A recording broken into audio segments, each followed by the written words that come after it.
ব্যক্তিত্বরাও। কারণ এই কাহিনী হল অনিরুদ্ধ পাণ্ডে থেকে প্রেমানন্দ মহারাজের রূপান্তরের এক অসাধারণ যাত্রা। এই মহান সাধকের জীবনযাত্রা শুরু হয় 1969 সালে, যখন উত্তরপ্রদেশের কানপুর জেলার আখরি নামক এক প্রত্যন্ত গ্রামে এক ব্রাহ্মণ পরিবারে তার জন্ম হয়। তার জন্মকালীন নাম ছিল অনিরুদ্ধ কুমার পাণ্ডে।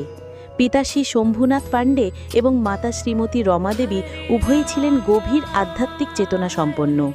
তাদের গৃহে নিয়মিত সাধু সন্ত মহাত্মাদের আগমন ঘটত। সৎসঙ্গের পবিত্র পরিবেশ সর্বদা বিরাজমান থাকত। এই আধ্যাত্মিক পরিবেশ শুধুমাত্র তাদের পিতামাতার মধ্যেই সীমাবদ্ধ ছিল না। তার পিতামহ অত্যন্ত সরলভাবে জিজ্ঞাসা করলেন, আপনি কি আমাকে বৃন্দাবনে পৌঁছে দিতে সক্ষম হবেন? শ্রবণ মাত্রই মনে হলো যেন যুগল কিশোরজি পূর্ব থেকেই প্রস্তুত হয়ে উপবিষ্ট ছিলেন। তিনি তৎক্ষণাৎ বললেন, বাবা, কেন নয়, অবশ্যই পৌঁছে দেব। বলুন, কখন গমন করতে হবে? মহারাজজি হাস্যমুখে বললেন, আমি তো প্রস্তুত হয়েই আছি। আপনি যখন ব্যবস্থা সম্পন্ন করেন তখনই প্রস্থান করব।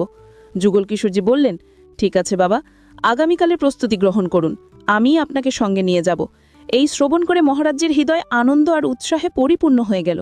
আগামীকাল আমি বৃন্দাবনে গমন করছি। যেহেতু কাশী থেকে বৃন্দাবনের কোনো সরাসরি যানবাহন ঘটিত হল। তিনি যখন যমুনা তীরে শয়ন করছিলেন, তখন স্বপ্নে তাকে রাধারানী দর্শন দিলেন।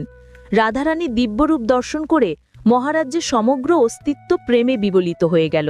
রাধারানী তাকে কোমল স্বরে বললেন, বাবা, তুমি এত দূর থেকে আমার সন্ধানে এসেছ, এখন তুমি চিন্তামুক্ত হও, আমি সর্বদা তোমার সঙ্গে আছি। এই স্বপ্ন দর্শনের পর যখন মহারাজজি জাগ্রত হলেন, তার সমগ্র জীবন পরিবর্তিত হয়ে গেল। সত্যিই বিস্ময়কর। 2006 সালে মহারাজ্যের স্বাস্থ্য হঠাৎ অবনতি হতে লাগল। তার ভক্তরা উদ্বিগ্ন হয়ে তাকে চিকিৎসকের নিকট নিয়ে গেলেন। পরীক্ষা নিরীক্ষার পর চিকিৎসকরা যে রিপোর্ট প্রদান করলেন, তা শুনে সকলে স্তম্ভিত হয়ে গেলেন। চিকিৎসকরা জানালেন যে মহারাজ্যের উভয় কিডনি সম্পূর্ণরূপে বিকল হয়ে গেছে এবং তিনি সর্বোচ্চ 2 বর্ষ বাঁচতে পারবেন। এই সংবাদ শ্রবণ করে মহারাজ্যের ভক্তগণ শোকাহত হয়ে পড়লেন। সকলেই মহারাজজিকে অনুরোধ করতে।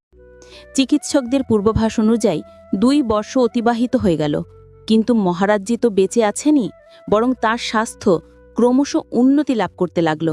চিকিৎসকরা পুনরায় পরীক্ষা করলেন এবং বিস্ময়ে হতবাক হয়ে গেলেন। তারা বললেন, এটি চিকিৎসা বিজ্ঞানের দৃষ্টিকোণ থেকে অসম্ভব। কিডনি ব্যতীত কোনো মানুষ এতদিন বাঁচতে পারে না। এটি নিশ্চিতভাবে এক অলৌকিক ঘটনা। কিন্তু মহারাজজি এটিকে কোনো অলৌকিকতা বলে স্বীকার করলেন না। তিনি বিনম্রভাবে বললেন, এটি রাধারানীর কৃপা। তিনি যদি কৃপা করেন তবে অসম্ভবও